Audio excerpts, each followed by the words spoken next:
At ang mga laro natin dito po sa arena this coming Thursday, University of San Carlos going up against Perpetual sa ating first game at 2 p.m. and then UST versus Letran sa 4 p.m. game natin right here live at the arena in San Juan City. Ito pa rin po si Noel Zanate alongside Noreen Go and Rina Villamor bringing you the action in this game between NU and Perpetual. At that time, Jane Diaz malakas ang kanyang tira pero nakaharang naman ang mukha nito si Myla Pablo. And the score for Perpetual, they're still down by 6. Oh, but kahit they're down by 6, they're actually playing a bit better Yan. in the middle of this first set. If it's Fun Family Pizza, it's gotta be Shakey's. Royce Tubino now to serve. Matalim na serve. De Leon, running attack for Dindin. Wala sila talaga sagot kay Dindin sa kay Jaja. So far. Mahirap talaga. I mean, the tallest player para sa Perpetual right now is Royce Tubino, who's about 5'10". Royce is taller ba than Sandra?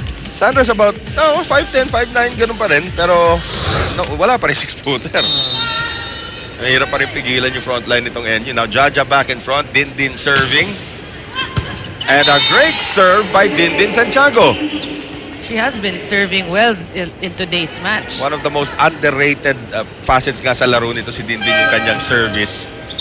And apparently, a timeout is called here by Perpetual. So, 8-point lead for NU. Makinig tayo dito sa side nitong si Jason Sapin. At yung spiker mo lalo lumalayo. Kaso di yung spiker nila malilipot yung nasa harap. Pwede nga malilipot yung mabilisan. Basa rin. Ano natin yung lakas.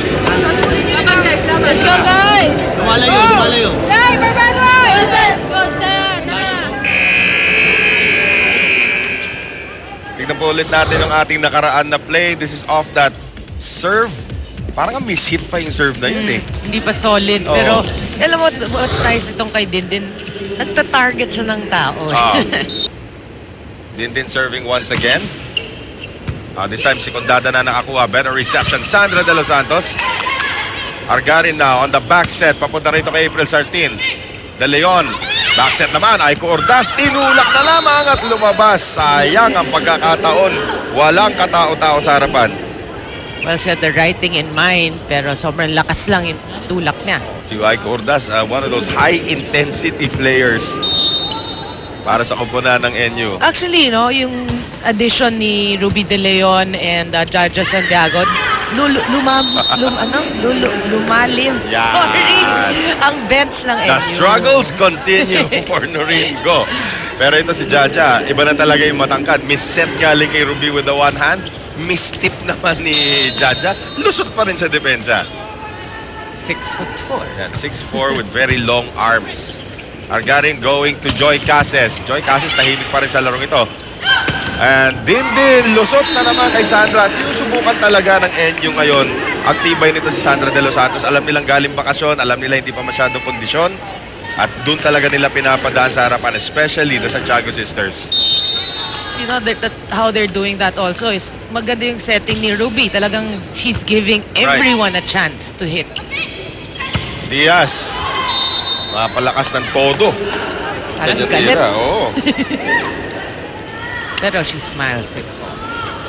Mukhang unti-unti na rin nakukuha nitong kupunan ng NU itong ating first set. They're ahead by 10.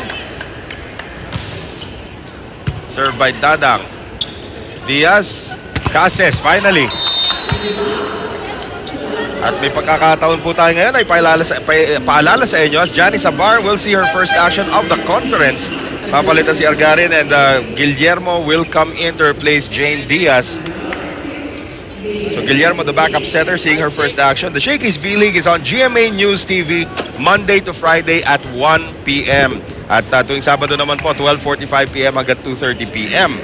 At every Sunday po sa GMA News TV, all sports, maagang-maaga po yan, 11:30 ng umaga hanggang 9:30 ng umaga hanggang 11:30. Yan po ang ating game of the week. And Jaja Santiago might just get player of the week honors at the rate she's going. Talaga she saw that whole defense of Perpetual. Right. Nobody there. Condada nag-stretch pero too late. I think the Santiago sisters have outscored the entire Perpetual squad I'm sure. at this point. Guillermo on the setup now to Sandra.